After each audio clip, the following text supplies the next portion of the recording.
Olá, meu nome é Paola Cristina, eu sou estudante de Direito da Universidade de Brasília e por um ano eu fiquei responsável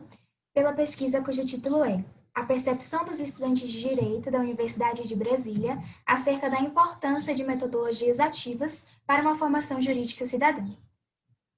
Bem, a partir do processo de redemocratização e do surgimento de fenômenos como a judicialização da política, os juristas passaram a desempenhar uma função cada vez mais relevante na sociedade brasileira. Esta pesquisa consistiu em investigar as percepções acerca de como a formação jurídica poderia propiciar, na visão dos estudantes, um perfil participativo, reflexivo e crítico no contexto desse papel, desse fenômeno. A hipótese era de que as metodologias ativas poderiam contribuir para uma formação crítica e cidadã, que aqui nós entendemos como aquela que propicia, sobretudo, a participação, e que essa era também a percepção dos estudantes. Esta pesquisa e os dados coletados a partir dela permitem dizer que as metodologias ativas contribuem para uma formação adequada aos objetivos dispostos nas diretrizes curriculares do curso de graduação em Direito. Os objetivos das metodologias ativas e os objetivos expressos nas diretrizes estão muito alinhados. Alguns deles são a crítica, a reflexão, o objetivo de desenvolver a cultura do diálogo, demonstrar capacidade para comunicar-se com precisão, a capacidade de análise, desenvolver o domínio de conceitos e da terminologia jurídica, a capacidade de argumentação, interpretação e valorização dos fenômenos jurídicos e sociais, desenvolver a capacidade e aptidão para aprendizagem autônoma e dinâmica, indispensável ao exercício do direito, à prestação da justiça e ao desenvolvimento da cidadania. As metodologias tradicionais não possuem esses objetivos, como a reflexão e a participação, mas não podemos afirmar que elas são totalmente desfavoráveis ou inúteis para a formação jurídica.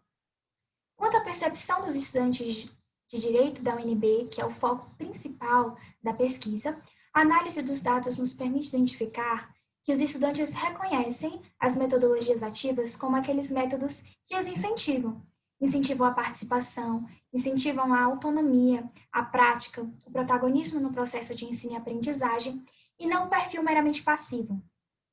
Incentivam a construção do conhecimento, a colaboração e a integração entre docentes e discentes. Tudo isso foi coletado a partir das respostas subjetivas que foram enviadas por formulários.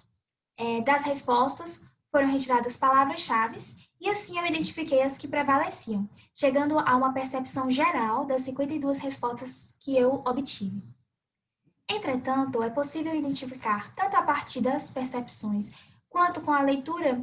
dos textos e livros selecionados, que essas metodologias e o protagonismo discente não significam dizer que houve uma inversão de papéis ou que um é mais importante do que o outro.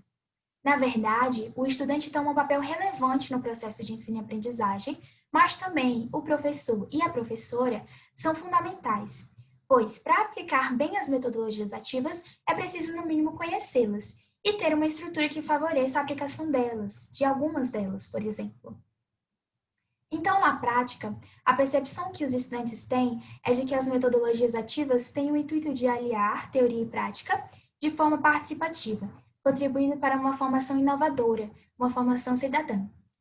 Contudo, apesar de reconhecermos que as metodologias ativas influenciam a formação jurídica de modo a conduzir os estudantes à participação e, consequentemente, ao desenvolvimento de outras habilidades, a pesquisa carrega uma limitação, que é a ausência de uma análise da prática dos agentes do direito, que tiveram uma formação à luz dessas metodologias.